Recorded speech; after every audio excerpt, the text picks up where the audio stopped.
Welcome everybody to the Oxford Literary Festival, sponsored by the Telegraph this year. My name is Matt Stadlen and I'm a presenter and political commentator and an interviewer, and I'm delighted to interview right now for the next hour, although you'll get a chance to ask questions if you feel I haven't asked the right ones, Asad Qureshi, who's an extraordinary man, a wonderful writer, and who's been through something I think most of us, if not all of us, can't imagine in our worst nightmares.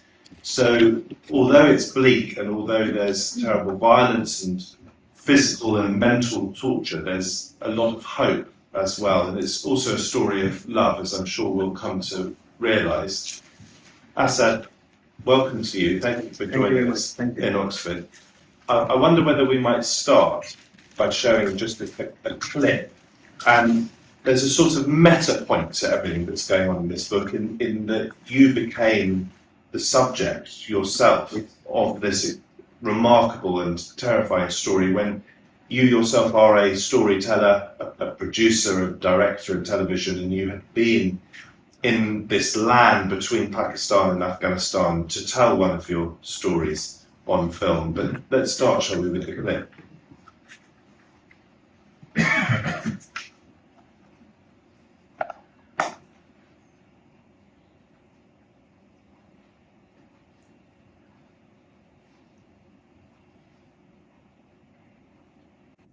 I, Asad Qureshi, I'm being held by the Asian Tigers. I'm a journalist, filmmaker. They are demanding $10 million for my release. Please help me, as I have no other means of raising such an amount. Hello sir, आपने ये करना है कि आपने British government से राब्ता करना है, उनसे $10 मिलियन का मुतालबा करना है। अगर आप ये नहीं कर सके तो कुछ दिन में आपको दूसरी खबर भी मिल जाएगी। खालिद ख्वाजा की खबर तो आई गई है ना।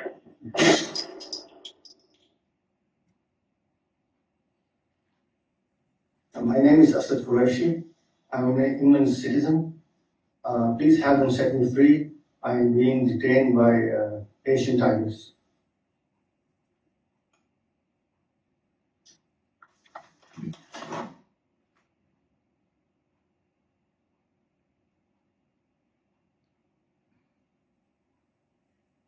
Please accept the demands of Lashkar-e-Jangri Al-Alami Abidullah Mansoor group. Otherwise, this group is going to kill us one by one.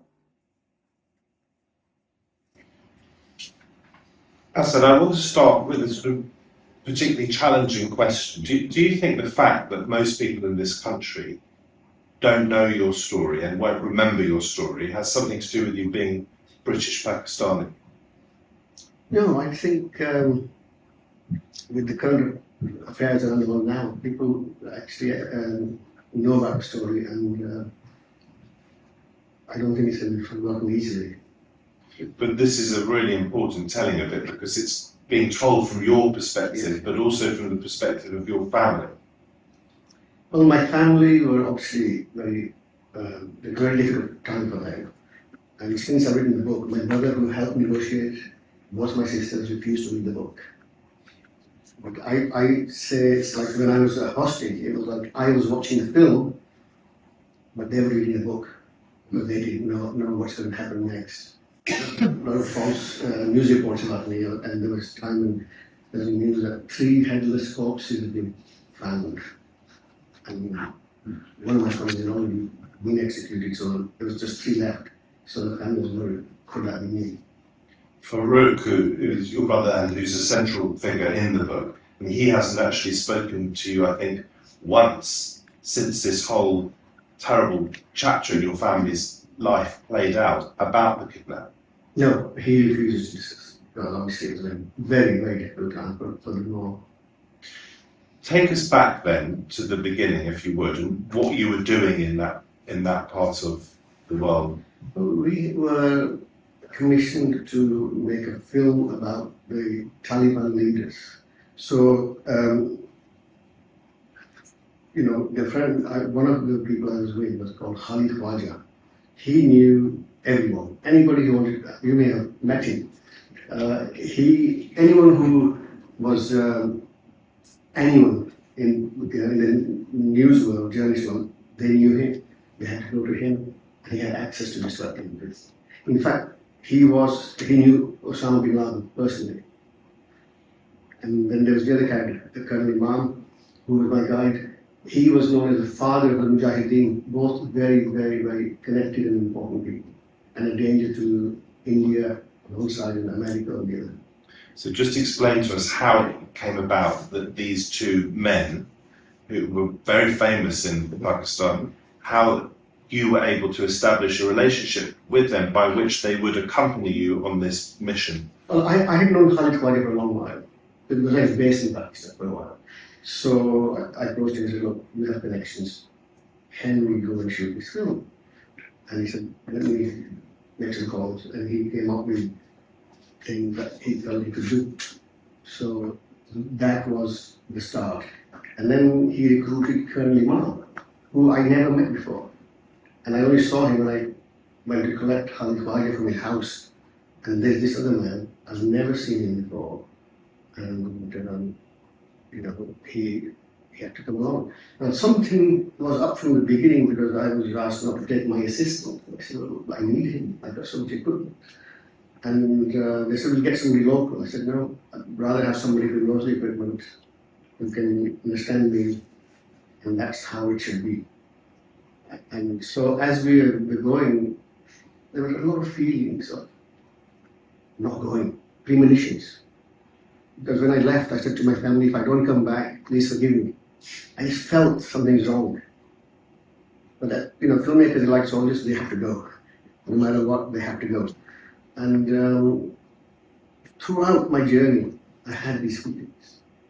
Something was pulling me back. And Khalid Khwaja was insistent that we must go. In fact, he had his own agenda. I was an excuse, you see. So, in the end, I gave up. I said, okay, we'll be away 4 days, and I stood. But it became nearly 6 months. And Khalid was, who you really describe in the book, or you refer to as KK. Yes. There were crossroads moments with him that because he was later, and we'll come to this, executed, Yeah. that you thought back to those moments when you were trying to pull back and he was insistent to go forward. Colonel, who was the alias for this other colleague, or the man who became a colleague who you hadn't met before, just explain to everyone here about what his history had been. Well, Colonel Imam was the father of the Mujahideen, so when the Soviets invaded Afghanistan, he had to create an army to repulse them with the help of the ISI in Pakistan. That's the equivalent of CIA in Pakistan. And so he was well known. In fact, I think it was Ronald Reagan gave him a piece of the Berlin Wall, which was inscribed to the man who struck the first blow. You see, he was a very important man. Now, both of these guys had become dangerous because Colonel Imam, he could raise an army very quickly on the eastern border of Pakistan and India. So he was really a danger to India. You see, Osama bin Laden, on the other hand, Khalid Khwaja, on the other hand, knew Osama bin Laden. So he was a danger to the Americans. So we had these two people I had no idea that I was with, who were of interest to these two security agencies. And I couldn't for the life of me get anybody from the Pakistan army to go with me. So I was on foot. Normally I'd fly into the tribal areas with a helicopter, do a lot of work, and come back. This time we were on our own. Maybe they knew something, I don't know. So you'd known, as you said, KK a little before because Yes. you'd spent time in Pakistan, but you didn't know the extent of his own contacts and significance. Not that much. How much of that significance did he talk to you about in the early days of your experience? Well, when Daniel Pearl went to Pakistan, Khalid Khwaja was the first to know. He contacted him. He only went to a particular guy, and Khalid Khwaja said, "Don't do this. Go back." And as you know, we all want, journalists or filmmakers want their scoop of a lifetime. So he was wanting that scoop his life. And in Karachi, he was abducted and later beheaded. And then his abduction, Khalid Khwaja knew first, and his execution came the first one. Three arrival, kidnapped, and death. He knew first. The purpose of this film was, at least in part, to talk to leaders of the Taliban, and you, more than anyone, but the rest of us already by this stage for the past decade were very well versed in what the Taliban were. So you knew that there was risk attached in going there. Yes. Can you take us through that mental process, Asad, of being, you probably won't use the word brave, but most of us would use it. Having the sort of bravery, I know you're after the scoop of a lifetime, but the bravery to be able to go into that, walk knowingly into that sort of danger. Well, I think I would say it was rather foolhardy because you're in, the tribal areas of Pakistan. It was 2010 when we went, and they've been bombed for exactly 100 years since, from the time of the British and the American. It was a total wild area, and anything like you could have somebody killed for £5. That's how dangerous that part of the world is. Whereas Waziristan? Waziristan. I think there's 7 tribal agencies, and all of them don't go by Pakistan law or Afghanistan law. It's like we call it a buffer state, and so people cross the two countries without any papers. And it's like go to smuggle from Afghanistan into Pakistan, nobody knows where. There's no chance. So for us to go there, we knew that the only person I could count on was Khalid Khwaja with his contacts. In fact, one of his sons had gone and joined Al Qaeda. Which he was sort of proud of, wasn't he? Yes, in a way. And he was killed and they were proud of it. And I thought, I didn't even dream of that. But that's as filmmakers, we would like access to such people to make a film about them, but to be with them, no. You mentioned Daniel Pearl. Do you think you were more or less safe, given that you yourself had been born in Pakistan? You're British, but you had your roots in Pakistan. Well, actually, I thought I was, but once I was captured, it was against me because I was carrying a British passport. And certain things they said to me were, I felt there was no hope. Many times I thought that's it, my turn come. We're going to come to that, and I want to talk about that obviously in some detail, as you do in the book. But tell us what you wanted to get out of these interviews, ideally with the Taliban leaders. The idea was to have a peace accord with Islamabad so that the fighting would stop. But if there was no fighting, you see, there's external interests in Pakistan that don't want peace. You see, and I experienced that, like the time I shot Panorama, and I interviewed a general, and who said on camera there's a lot of external forces interfering in Pakistan, and they wouldn't let me keep that interview in the film. You see, so I said we have to have something this is important because we know there's outside forces there. So in the end, we only had the general's voiceover, not picture. That was a compromise, and the tape was sent to BBC 45 minutes before any time. But all arguing about this. Sorry, just to be clear, who didn't want that in the film? Was it the BBC or was it the Taliban? BBC. Oh, did you get an explanation from the BBC? Well, what do you believe as coincidence we have it at the time when the producer was a guy called Daniel Pearl. He didn't want it. And why do you think he didn't want to do it? Well, as we know from the news from Gaza, BBC were not telling the truth at first. They tell you what they want to say before you go out there. That's why I won't shoot news anymore, because really you have to fall in with their agenda. Just give us a bit more of a sense, if you would, of what those tribal areas were like into which you walked, and was there a sort of was there a noticeable police force of any sort? No police whatsoever. And even the army, there's a base, army base there, it's like a fortress. They don't go out alone. They go out in what we call a QRF, Quick Response Force, with jammers in their cars or vehicles. Like there's what we call an IED on the roadside, and you straight into a mobile phone. It won't, because all the phones are jammed in the train. But they will not, one soldier will not go outside on the road from the compound, they won't come back. I just should, with my ex-BBC hat on, and particularly because you're filming this, I should just push back on your point. I'm not challenging your own personal experience, but certainly when I was at the BBC, I was never told to keep anything in or keep anything out. I felt very much that I was a free and independent journalist within the organisation of the BBC. I didn't feel that there was an agenda. So take us to the 24 hours, if you would, before you were kidnapped, and explain how things developed. What happened was that we left home about 6 o'clock in the evening on the 24th of March. When you say home? In Sabah. And we stayed at a religious school, what they call a madrasa, the night. And so that was an uneventful night, really. The next morning we drove to the border town called Bannu, which is the last place where Pakistan law applies. And a few miles outside of that, you're on your own, literally on your own. Nobody's going to go and rescue you. No way, because they will be risking their own life.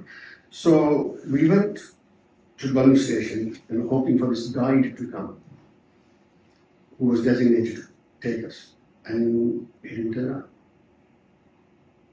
And I'm thinking, something's wrong. Again, another feeling of darkness that came into my mind, that something is very wrong. Then some young boy came, a young guide, and I thought, well, who is this? So somehow he shook hands with everybody, and I didn't shake hands with him. As a rule, you shake hands with everybody there, no matter you've been there, you know that. I just had this cold feeling towards him. And so we load our stuff into one of those 12-seater vans, and off we go. At some point, they stopped. I don't know whether he was making phone calls or what, but he stopped. And that was another sign of worry. What's going on? First, our guide doesn't turn up, and this guy turns up, and halfway down the road, he stops. What's going on? And now we can't go forward without him or back, because he's got the car. You see. So we went a bit further, and I said, guys, let's set up the camera so we can film. And KK said to Colonel Mam, Colonel Mam said to KK, I wish I'd brought my pistol. And I thought, oh my God, they're scared. Where does that leave me? If this guy is thinking, he should have brought his gun, that's terrible. Then KK said, well, if anybody asks, we are doing missionary work. I thought, what a poor excuse. I will just go back a little. I think it was 5 years earlier, I'm just looking at the sound map. I think once you just move a little bit forward.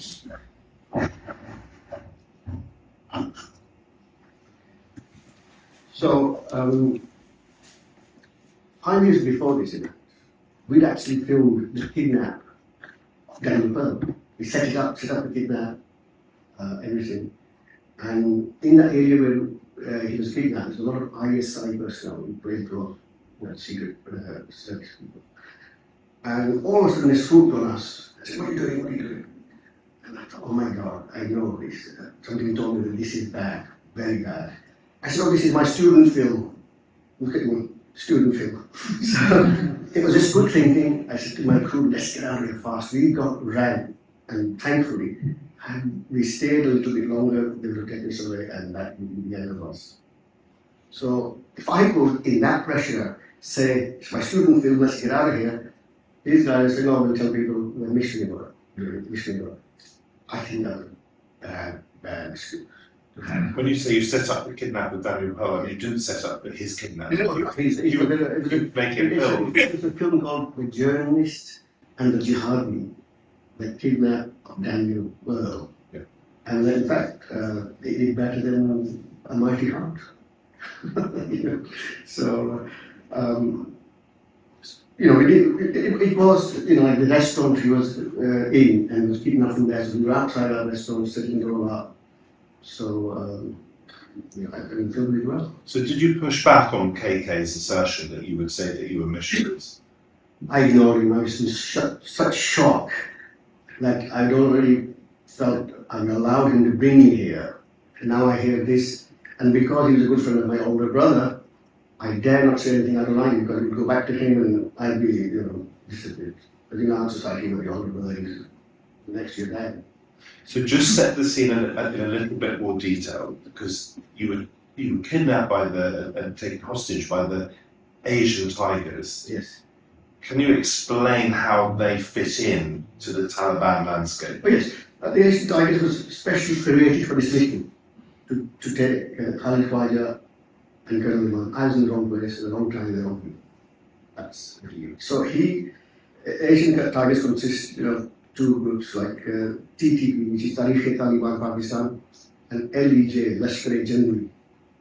They are criminals and they're guns for hire. Like the Taliban in Afghanistan are different. Their thing is they don't want any foreign power ruling their country. They just want to kick them out. Because these guys are criminals, guns for hire. Hence, out of the two groups, the Asian tigers were there. And a lot of people at the time were confusing it with Tamil tigers. You see, that's in Sri Lanka, nothing to do with these people. And just, so they were specially created. And I could tell from their dialogue, etc., that it's like, for example, in the middle of the most dangerous part of Pakistan where Islam is a big thing, there's an Indian guy. He's in charge of us. How is that possible? You see? So there was a setup. He was after Colonel Imam, and the others were after Khalid Khwaja. So describe the moment that you were actually taken under their control. Well, so this guy who stopped a few times, the car, packed in it and then filmed. And all of a sudden, we were stopped somewhere and I saw a car approach and windows are blacked out and they have a little piece cut out where they can see the rear view mirror. Otherwise, it's a white car but black. It stood there and was obviously watching us. I could feel again something is wrong. And then they drove up the road and then vanished into the bushes. So this guy Saddam was now our guide. He comes up and said, okay, let's go. And he literally took us in the same direction as the other people. What happened was that I'm filming, so my back is to, I'm not looking ahead, I'm looking back. And all of a sudden I hear gunfire. And our guide or driver at the time put the brake on. Rather than get out of there, he stopped the car. And suddenly, get out of the car, I was shouting. First I'm smiling, this is the second or what? It's a joke. But they pushed us out, pulled us out, pushed me to the floor, and he handcuffed me from the back. They actually hit KK, and Colonel Imam said to them, you know me, I'm your friend. And they punched him in the stomach. But he felt, why should this happen to us? Of all the people, you see. So they were betrayed. Or, so we were handcuffed and brought them back, and I still have scars of bullet, but I had never been handcuffed or anything. The more you struggle, the tighter they become. So, and my assistant, he's a big guy. Just go ahead, because of dive. Saddam, the guide, is sat next to me, pretending to cry. I know when he's pretending to cry. But he was just trying to convince us that he's not part of them. You see? And then we never saw him again. Because he'd done his duty and went. Give us a sense of to what extent you had actually set up interviews with Taliban leaders that you've been hoping to interview. Well, in February, before we left for Waziristan, we actually went to a place called Qureshi, which is the capital of Balochistan. And from there, we were smuggled into Afghanistan without any paperwork. And we interviewed Taliban commander. And he was quite high up in the pecking order, but he was willing to talk to us, but under disguise. So it was fascinating. And KK asked him, so what do you think of America as a superpower? And the guy said, what superpower? America is not a superpower. God is a superpower. And I had a very good he believes, well, right, yeah. Well, I always say Afghanistan and Pakistan made America sole superpower of the world. And they helped repulse the Soviets. And so that was a great interview. Excellent. And we had to wear hoods, so we couldn't see where they were taking us. And when it was getting dark, and I only had a small light to film, and frightened because they said you better get out of here fast after the interview because somebody else might pick you up and you're done. So very, very dangerous in that. So if somebody picked us up when we're warned, it's more frightening than when it happened out of the blue, if that makes sense. And again, they send us back with these hoods on so we cannot see where we're going. And we're sweating away and we just hear voices, people talking, and you don't know where you are. So the producer I was working with, he said, I can't do this anymore. We'll have to get somebody else to go. I said, does that somebody else have a mother? I said, if anybody has to take a risk, I have to do it because it's not fair to sit back and make money. Someone go, it's risky life. That's not right. So how did you make the contact then with the Taliban leaders this time around on this trip? KK, with all his connections. And what went wrong, do you think? Why did he think that he was safe when he wasn't? Well, when he went to seek permission, they were going to keep him then. But then he said, I'm going to bring a filmmaker with me.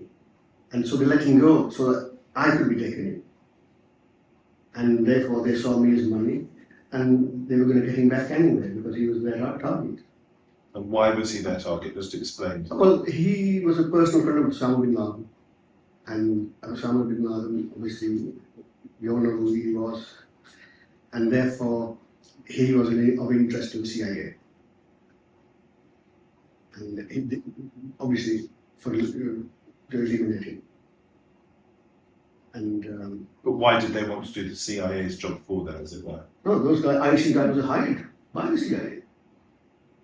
Because once I was home, can I go to the end or to go chronological? We can go chronologically Okay, back. So you're now in captivity. Mm-hmm. What's going through your mind in those first 2 or 3 days? I thought the ISI, that is, the Armed Pakistan Army, they've taken us and they're going to check out my credentials. And I told the truth, every word, which I should have done.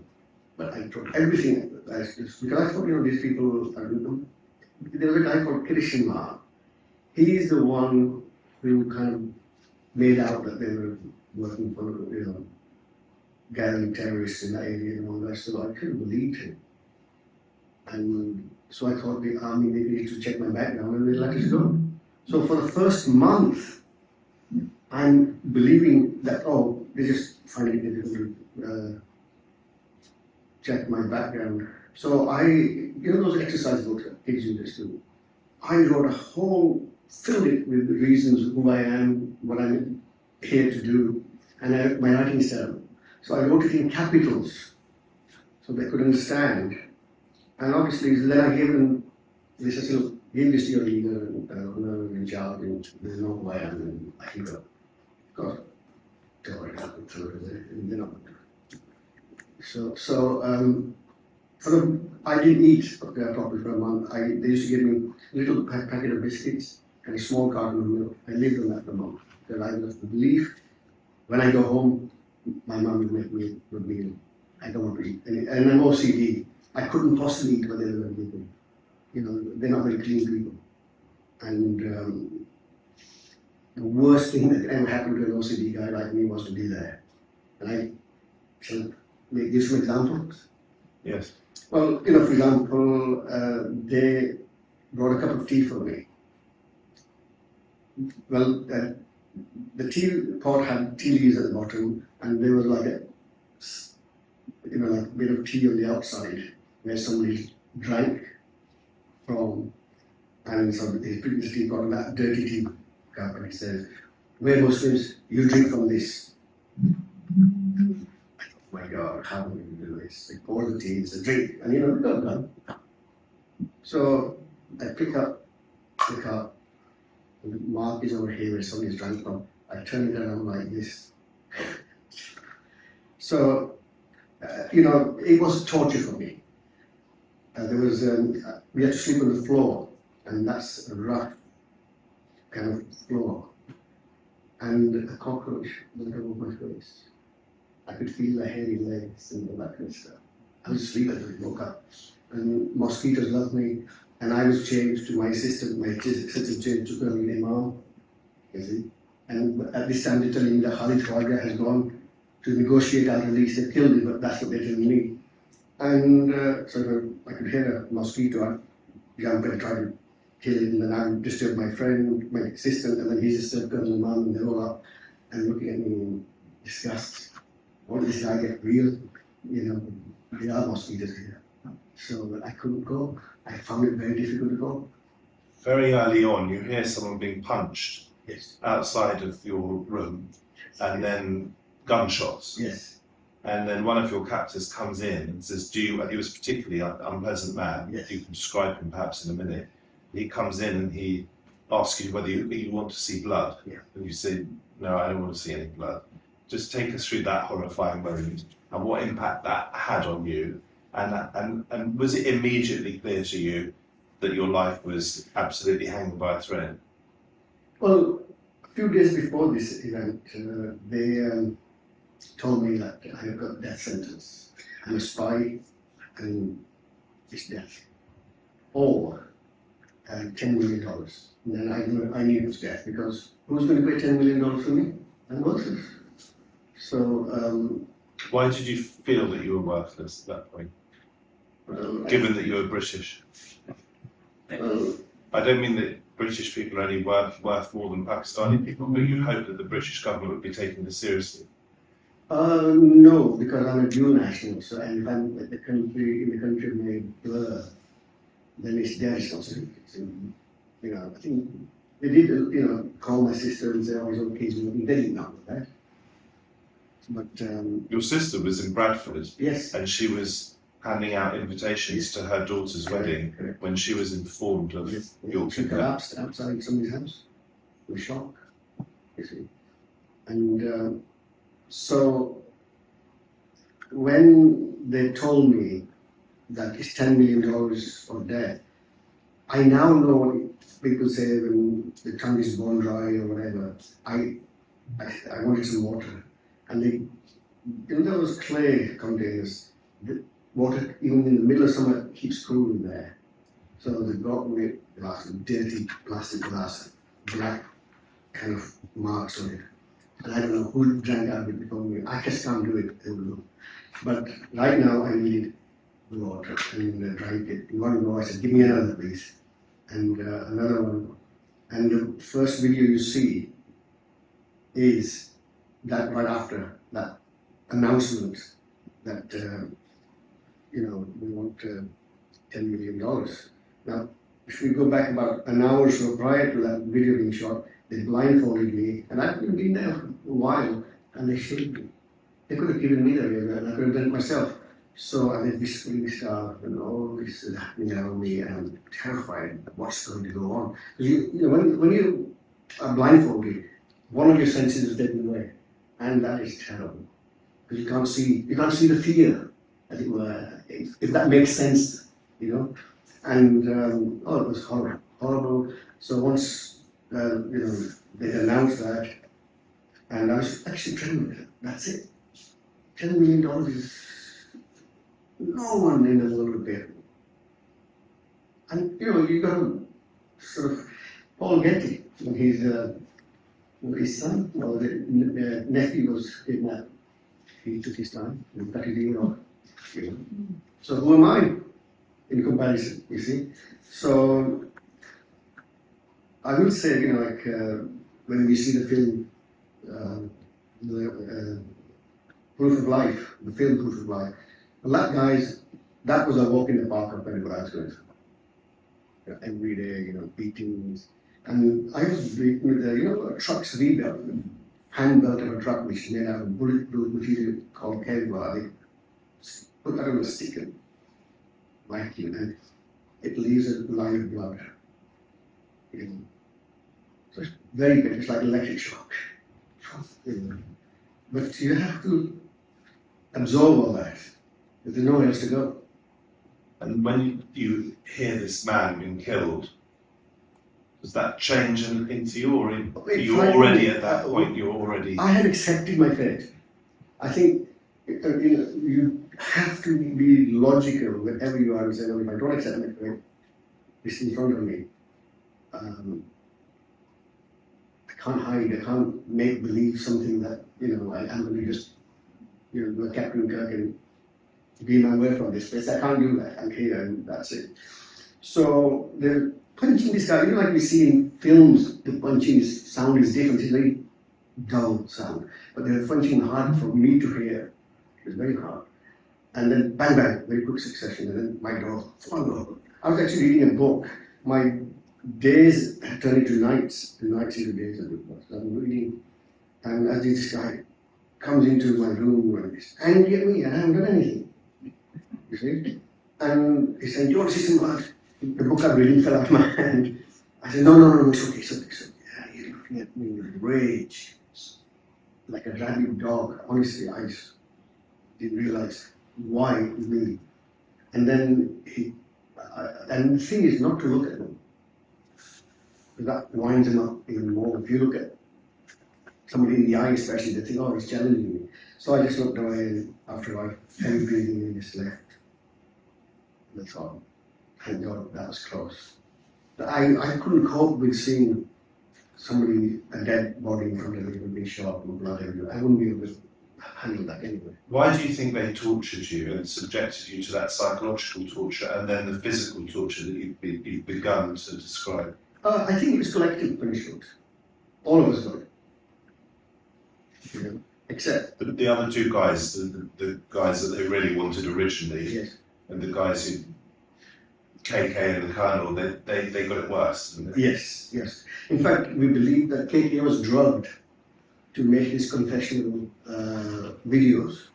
That he actually says in his video he's working for the CIA. And he wasn't.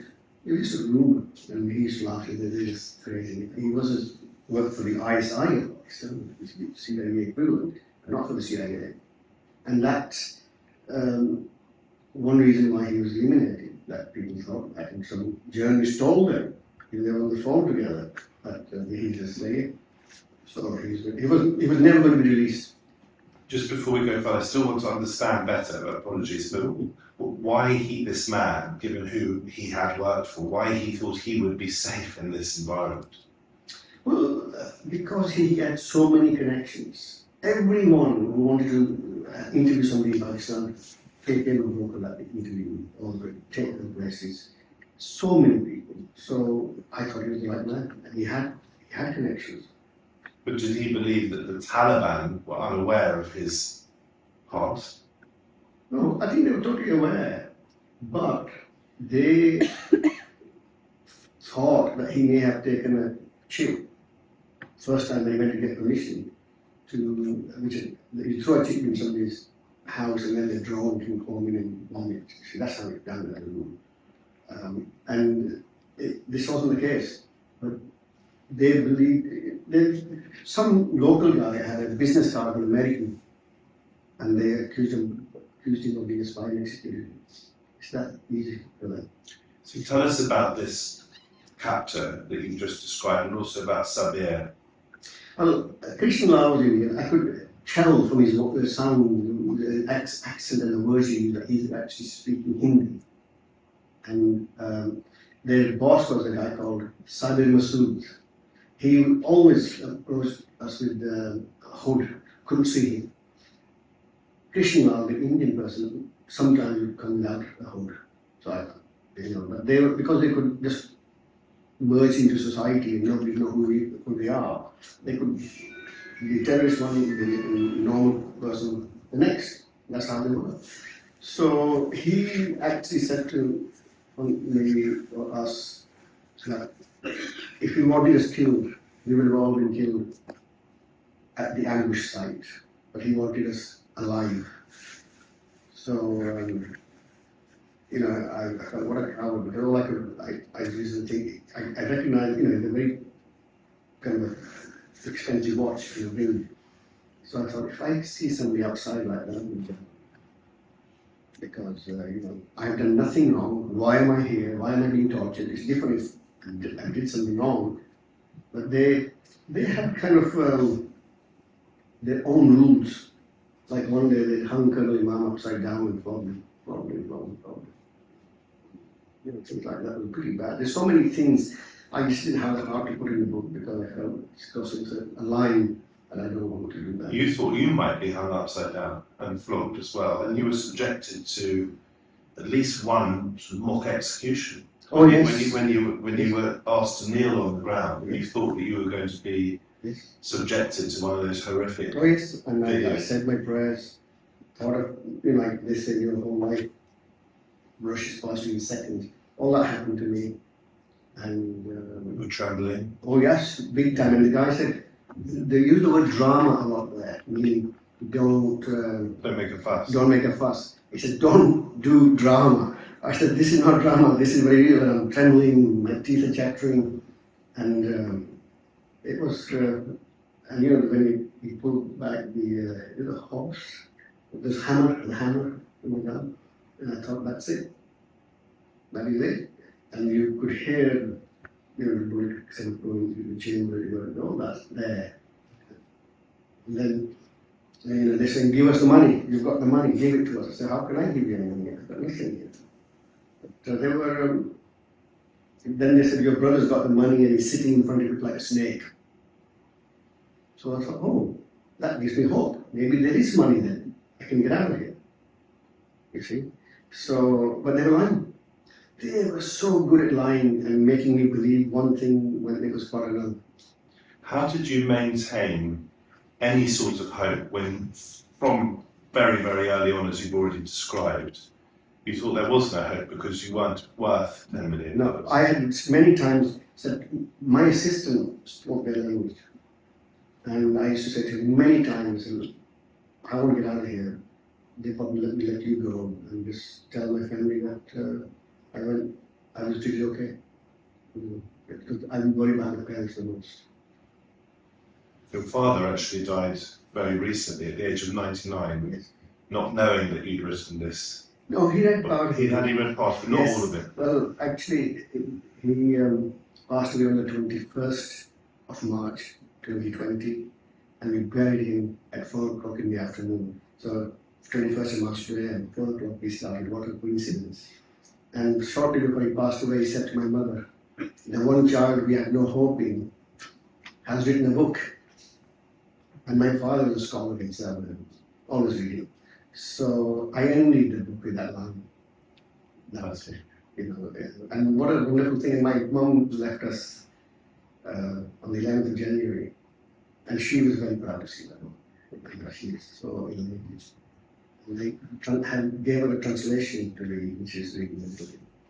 So, they executed KK and they came and told you about this. Much later. Much later, and they wanted to show you pictures in the newspapers before and after. Yes. I said, I don't want to see it. I don't want to see it. And the guy said, this one you're going to have to. So I saw and turned away because it was terrible. Terrible. And when I realized that he was killed, then it dawned on me, obviously, that maybe I won't get out of here. But that news, how will it have affected my parents and how they were now coping that the most important man of the team had been killed. And I don't stand a chance. So switch the story for us to the outside. Mm-hmm. To your brother who's working tirelessly for your release, and just in synopsis, because we don't have a huge amount of time, give us just a an indication of the work that he was doing to secure your release, and how then you eventually were released? Well, you know how we say, if you do a good turn, it comes back to pay you. Some poor guy walked into his office and said, I need some money. And he wanted money, he wasn't asking for a loan, so my brother gave him 100,000 rupees. And he went. And my brother wasn't expecting this money back, but one day this man read about me in the newspaper and knocked on his door and said, I can help you. And my brother said, pray for him. Where are you going to get $10 million? He said, no, I need you to come with me to meet someone. So I was taken to this guy. His name is Fazlur Rahman Khalid, but in that book we call him Mr. Z. And he listens to the story and is playing his own beats. And just said, come back tomorrow. And I'll have some news for you. But while my brother was there, Khalid Fajr's son was there. So Khalid Fajr's son obviously had more connections to his father than my brother had. But his son, who was also called Osama, never told my brother to go to see this guy. So, which he found disturbing, that we, all of us among us, we all help each other. So when he returned to the person next day, the guy said to him, your brother's in a lot of trouble, and he's got less than 1% chance of survival. The other two, I don't know what he was doing with them, but they're not coming home.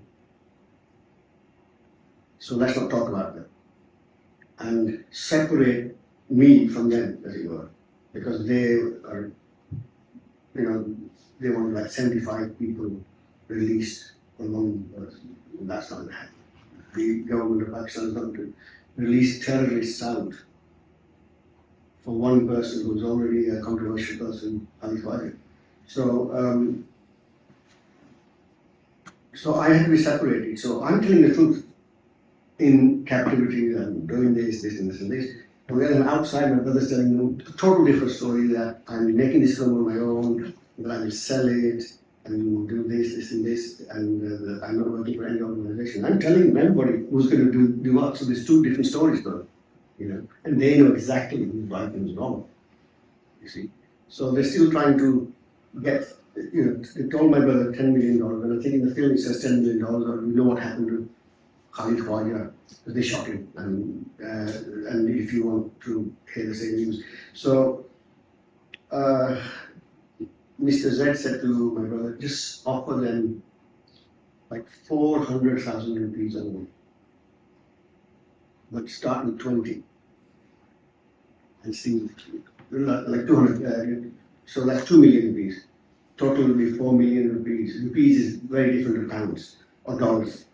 And in the panic, when they phoned him, he just said, I'll give you 4 million, which made Mr. Z angry and embarrassed. I said, I told you to do this and do that, but guilty now that I was trying to make money on you. So it was a lot of this confusion everywhere. Nobody knew what was really going on. And the people that went from here to help negotiate were terrified. Terrified. They didn't even want to go out of the hotel. And they were, because their names couldn't be mentioned, they were known as the A-Team. The British. The British, yes. Even to the point that if my brother had been to see Mr. Z, he can't come and see them the same day in case he's followed. You see, that's how they were, and they didn't wrote a script for him, but they lied to him. Said, yeah, I think I should tell you that. They lied to him. They said, sell your family gold, your properties, take a bank loan, pay the ransom. And so my brother was obviously heavily weighed down. Why? Where could he raise 10 million? You see. So they're kind of giving their responsibility to him. I'm not there, I'm employed by them, not by my brother, you see. And he didn't click until he came to England and he met my producer and said, look, there's an insurance form. They should just pay him and get him out. So armed with this information, needs a lawyer. He thought, okay, I'll see what they have to say. And whatever writing a script for him to say, he said, look, I can't say this. It's too much to remember, and there's a life at the other end hanging on a thread. But in the end, they weren't really helpful, and they didn't want Mr. Z involved. But Mr. Z found out I was alive within 24 hours, and I was in a lot of trouble, and to forget about the other two. So in my book, I describe Mr. Z as, when he talks, the terrorists listen, and they really do, because so eventually the 4 million rupees was not going to be accepted, and so that was basic, that kind of stuff. So it went back to the people who I was working for. Have you guessed who I was working for from the book? Because I don't really want to say it. So, but if people guess, that's up to them. And maybe some, if you Google it, it might come up. I don't know. I haven't tried. The team wanted to be important in the scenario, but they were getting every day less and less important, because my brother's paying more attention to what Mr. Z is saying, and Mr. Z knows those people. Now, if somebody from here tried to negotiate, the price would be $10 million, and it's not going to change. Then they know, oh, somebody's come from England, and they're white, they've got money. And my brother at pains to push that away, you see. So when he learned the insurance, he sort of went back to them and said, look. And one guy said, oh, you know what, a Pakistani life's worth less than English life. So wrong time to be saying stuff like that. So he said, okay, if you're here tomorrow, you will never leave the country. You will never leave. When he went to see them again, the guy vanished. Because you don't say stuff like that in a situation where it is that, oh, well, he's worthless, if he died, family. So that was their attitude. First, throw responsibility onto him, then say, oh, he's not worth anything anyway. So he said, okay, you're going to have to produce some money, because I know he's insured. So it just changed the dynamics again, you see. And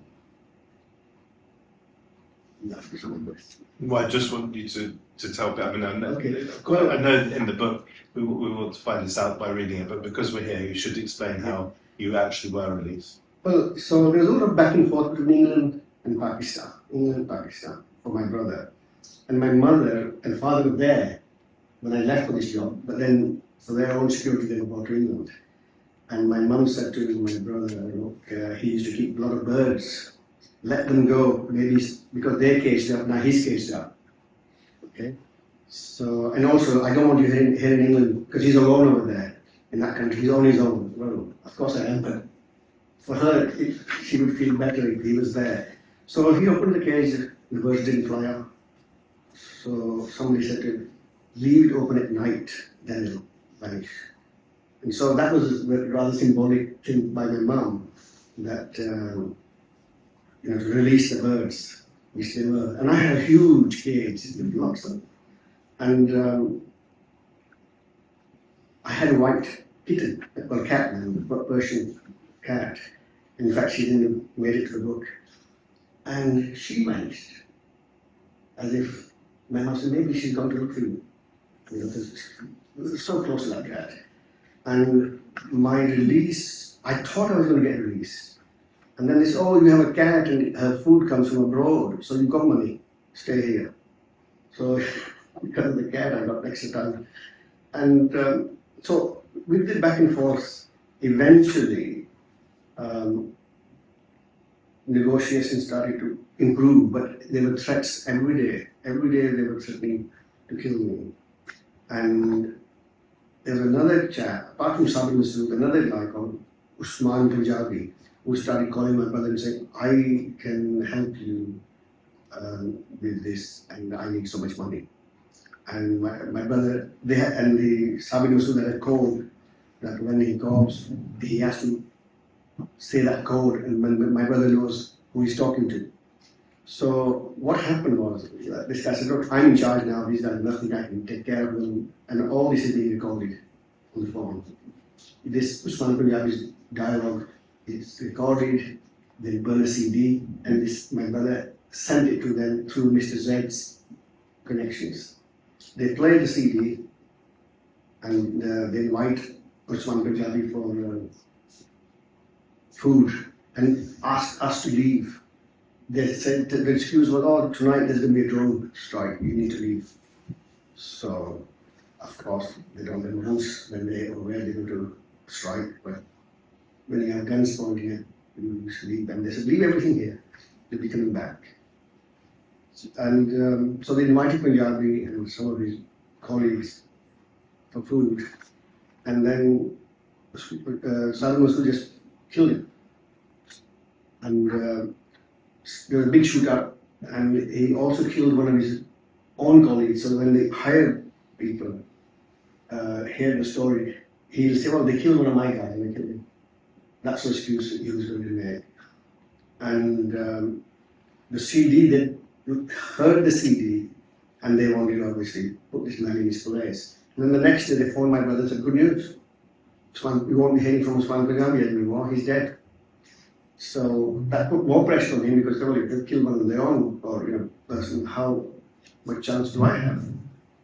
So the pressure was there, and he actually couldn't sleep at all. He wouldn't eat because his family had been brought to England, and the housekeeper would put food in front of him. He wouldn't eat. He would turn the air conditioning off because he knew I didn't have any. You see, so he was kind of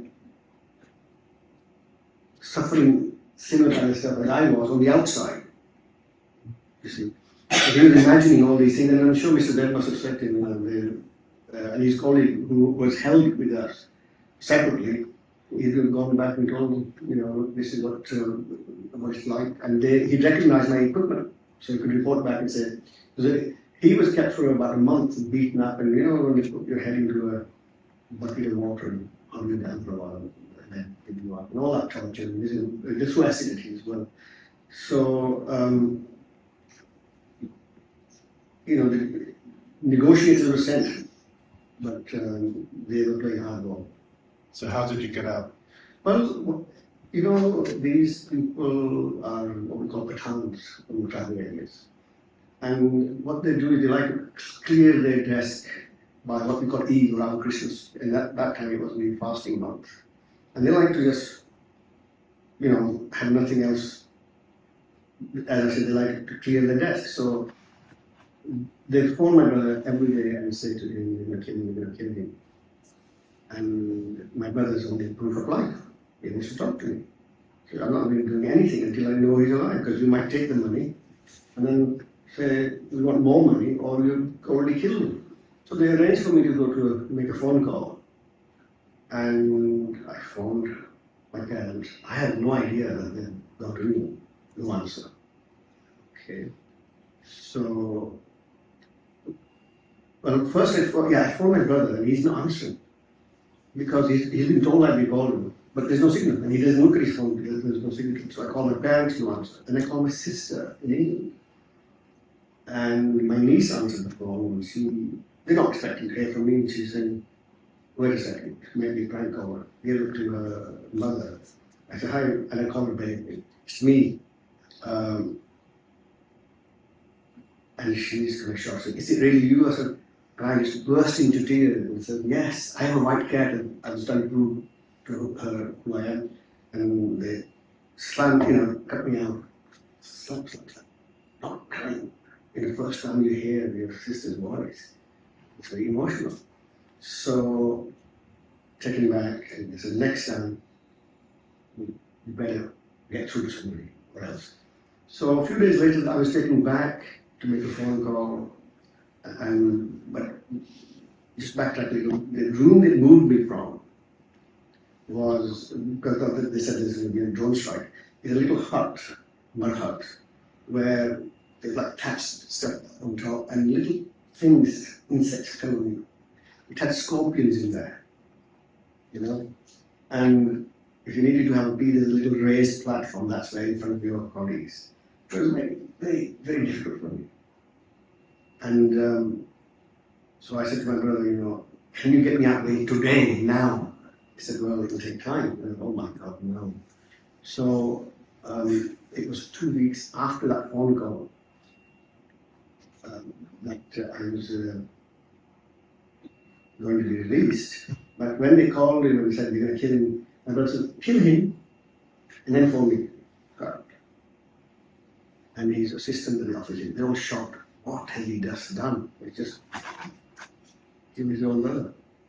Now these guys, because they want to clear their desk before Eid, they thought, oh, okay, they kind of bought it in with bluff. So they said, okay, we'll take whatever you've got. The thing, I don't know how much it was. The money was divided into 4 parts. No one knew.